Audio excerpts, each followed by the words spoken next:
மாணவர்கள் அனைவருக்கும் வணக்கம். இன்று மார்ச் 15 இன்னைக்கான எம்சிக்யூஸ தான் பார்க்க இருக்கிறோம். ஃபர்ஸ்ட் கொஸ்டின் பாருங்க. ஸ்டேட்மெண்ட் 1 கூற்று 1 என்ன சொல்லியிருக்காங்க அப்படின்னு பாருங்க. 2024ஆம் ஆண்டுக்கான 59வது ஞானபீட விருதினை வென்றவர் யார் அப்படின்னா வினோத்குமார் சுக்லா அப்படிங்கிறவர். ஸோ கூற்று 2 என்ன அப்படின்னு பாருங்க. 2025ஆம் ஆண்டுக்கான 60வது ஞானபீட விருதினை வென்றவர் யார் அப்படின்னு பார்த்தீங்கன்னா கவிஞர் வைரமுத்து அவர்கள். ஸோ 2 ஸ்டேட்மெண்ட்டுமே சரி. ஸோ நேற்றைக்கு பார்த்தீங்க அப்படின்னா அந்த 60வது ஞானபீட விருது கவிஞர் வைரமுத்து அவர்களுக்கு அறிவிச்சிருப்பாங்க. ஸோ அதன்படி நம்ம தற்போதைய விருது, அதுக்கு முந்தைய விருது, ஸோ 2யும் வச்சு ஒரு கொஸ்டினை ஃப்ரேம் பண்ணியிருக்கோம். ஸோ இந்த விருதை பொறுத்தளவில் இலக்கியத்திற்காக இந்தியாவோட முக்கியமான விருது பார்த்தீங்க அப்படின்னா இந்த ஞானபீட விருது. ஸோ இது வந்து நம்ம அட்டவணை மொழியில இருக்கிற 22 மொழிகள்ல ஒரு மொழிக்கு தான் பார்த்தீங்க அப்படின்னா ஒரு லாங்குவேஜ் ஒரு ஆளுக்கு தான் வருஷத்துக்கு ஒரு வாட்டி கொடுத்துட்டு இருக்காங்க.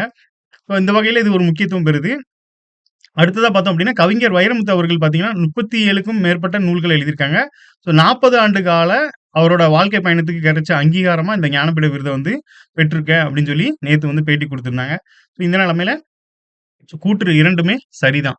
ஸோ 59வது ஞானபீட விருதை யார் வென்றிருக்கா அப்படின்னு பார்த்தீங்கன்னா வினோத்குமார் சுக்லா அவர்கள்.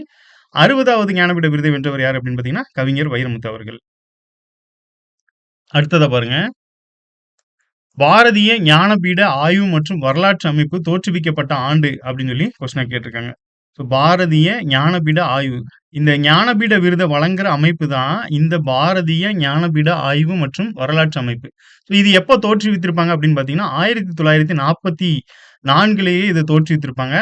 ஆனா விருது வழங்கப்பட்டது எப்போ இருந்து அப்படின்னு பார்த்தீங்கன்னா இந்த 1965 இருந்து தான் விருதுகள் வழங்கப்பட்டு வருது.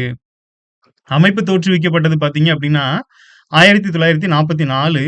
ஆனா விருது வழங்கப்படுறது பார்த்தீங்க அப்படின்னா 1965. முதல் முறையா இந்த விருதை பெற்றவர் யாரு அப்படின்னு பார்த்தீங்கன்னா சங்கர் குருப்பு அப்படிங்கிற ஒரு பார்த்தீங்க அப்படின்னா கேரள மாநிலத்தை சேர்ந்தவர்.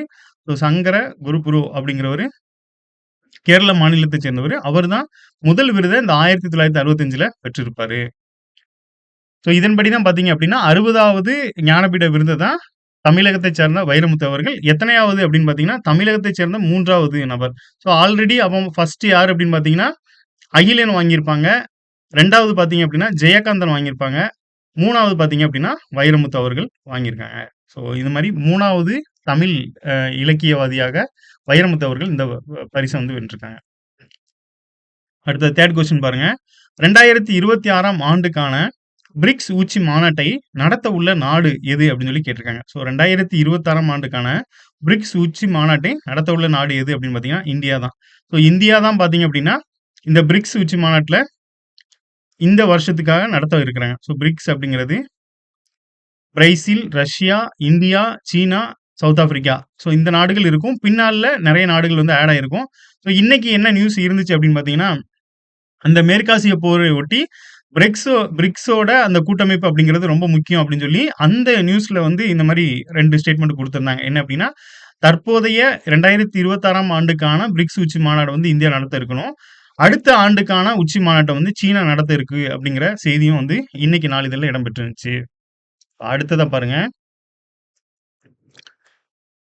இந்தியாவில் தகுதியுள்ள ஏழை எளிய மக்களுக்கு இலவச சட்ட உதவிகளை வழங்குவதற்காக உருவாக்கப்பட்ட அமைப்பு எது அப்படின்னு சொல்லி கேட்டிருக்காங்க. ஸோ இந்தியாவில் பார்த்தீங்க அப்படின்னா தகுதியுள்ள ஏழை எளிய மக்களுக்கு இலவச சட்ட உதவிகளை வழங்க உருவாக்கப்பட்ட அமைப்பு எது அப்படின்னு பார்த்தீங்கன்னா இந்த நால்சா அப்படின்னு சொல்லுவாங்க.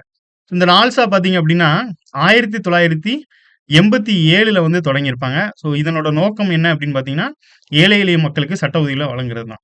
இதன்படி பார்த்தீங்க அப்படின்னா திசா அப்படிங்கிற ஒரு திட்டம், இது வந்து அமைப்பு.